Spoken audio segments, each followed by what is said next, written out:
পানি ব্যবহার করে কিভাবে কপারের চুলা বানাবেন যার মাধ্যমে প্রতি মাসে আপনার কয়েক গুণ গ্যাসের টাকা বেঁচে যাবে। প্রিয় দর্শক, স্ক্রিনে যে কপার পাইপটা দেখতে পাচ্ছেন, এইরকম একটা কপার পাইপ সংগ্রহ করে সেটাকে রাউন্ড শেপে গোল করে নিতে হবে।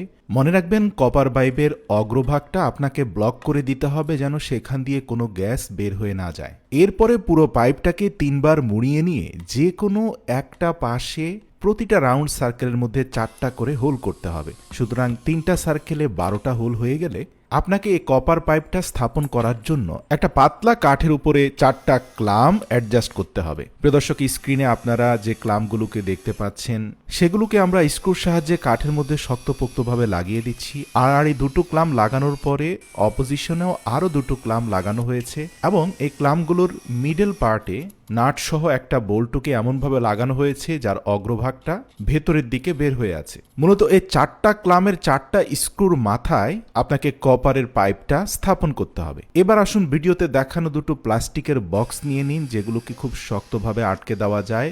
এয়ার টাইট এরকম দুটো বক্সের উপরিভাগে দুটি সমান্তরাল ছিদ্র করে নিন। এবার কপার চুলা থেকে কিছুটা দূরত্বে দুটি বক্সকে স্থাপন করুন। আপনার নির্মিত চুলা থেকে বক্সগুলো যেন সরে না যায়, এর জন্য নিচে কিছু আঠা লাগিয়ে সে বক্সগুলোকে স্থাপন করুন। সর্বশেষ এয়ার কম্প্রেশন একটি মোটর লাগিয়ে দিন, যার মাধ্যমে বাতাসের তীব্র চাপ সৃষ্টি করা যাবে। এবার আসুন ছিদ্রগুলোর সাথে কপার পাইপকে কানেক্ট করতে হবে। প্লাস্টিক জারের সর্বশেষ হোলে পাইপের এক অংশ ঢুকিয়ে অপর প্রান্ত একটা কপার পাইপের সাথে একটা জিপ টাইয়ের মাধ্যমে শক্তপোক্তভাবে লাগিয়ে দিন। প্রথম জারের অপর ছিদ্রর সাথে দ্বিতীয় জারের প্রথম ছিদ্রটি আরেকটি প্লাস্টিক পাইপের মাধ্যমে কানেক্ট করে দিন এবং সর্বশেষ জারের অবশিষ্ট ছিদ্রটির সাথে এয়ার কম্প্রেসর কানেক্ট করে দিন। এটাও একটা জিপ টাইয়ের মাধ্যমে শক্তপোক্তভাবে লাগিয়ে দিন। প্রতিটি ছিদ্রপথে পর্যাপ্ত পরিমাণে আঠা লাগিয়ে দিন যেন কোনোভাবে বাতাস লিক করতে না পারে। আমরা যদি বাঁ দিক থেকে মোটর সহ জারগুলোকে দেখতে থাকি তাহলে আপনি দেখতে পাবেন প্রথম জারের একটা পাইপ কানেক্ট রয়েছে